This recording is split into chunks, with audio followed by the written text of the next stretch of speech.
আসসালামু আলাইকুম বন্ধুরা, আশা করি আপনারা অনেক ভালো আছেন। আমরাও অনেক ভালো আছি। বিয়েবাড়িতে গিয়েছিলাম, বলেছি আপনাদের। বিয়েবাড়িতে গিয়ে অনেক ভালো হয়েছে।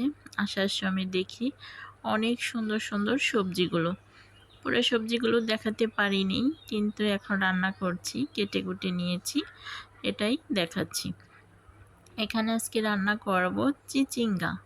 অনেকে বলে চিচিঙ্গা, আমি আজকে চিচিঙ্গাটা ভাজি করে নিচ্ছি ডিম দিয়ে। এই ডিম দিয়ে চিচিঙ্গাটা ভাজি করলে খেতে সত্যিই অসাধারণ লাগে, খুবই ভালো লাগে। এই যে দেখুন, চিচিঙ্গা ভাজি ডিম দিয়ে ভেঙে ঝটপট করে করে নিচ্ছি। আর সাথে আছে এখানে কি আরেকটা দেখতে পাবেন, এটাকে বলে ঝিঙ্গা। ঝিঙ্গা, ওটাও আমি নিয়েছি। সবজিগুলো একদম তাজা তাজা ছিল, দেখে আর লোভ সামলাতে পারলাম না, নিয়েই আসলাম। এই যে দেখতে পাচ্ছেন, সুন্দর করে হালকা নরমাল আঁচে চিচিঙ্গাটা ডিম দিয়ে ভাজি করে নিচ্ছি।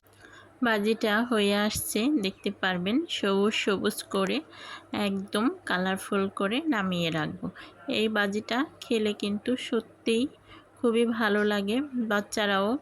আমি একদম হালকা কাঁচামরিচের ঝাল দিয়ে ডিম দিয়ে চিচিঙ্গাটা ভাজি করেছি। বাচ্চাদের অনেক পছন্দ, বিশেষ করে মাইশার অনেক পছন্দ, ভালো লাগে।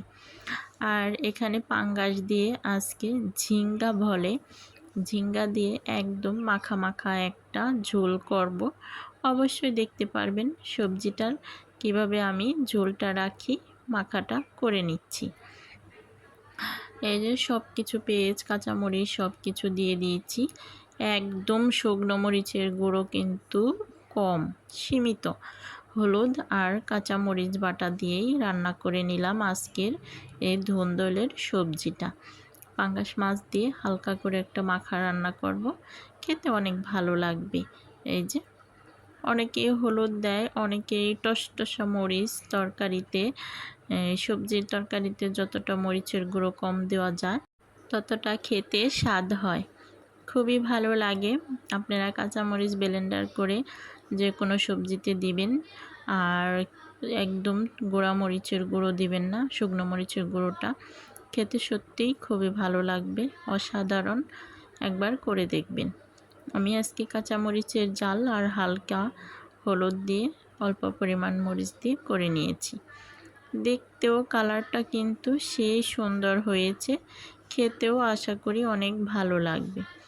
একদম ঝোলের পরিমাণ কম, সবজিটার মাছটাই দিয়ে রান্না করা হয়েছে, এটাকেই বলে মাখা মাখা হয়ে গেছে। ঝোল কম, ঝোল কম তরকারিটা খেতে অনেক ভালো লাগে।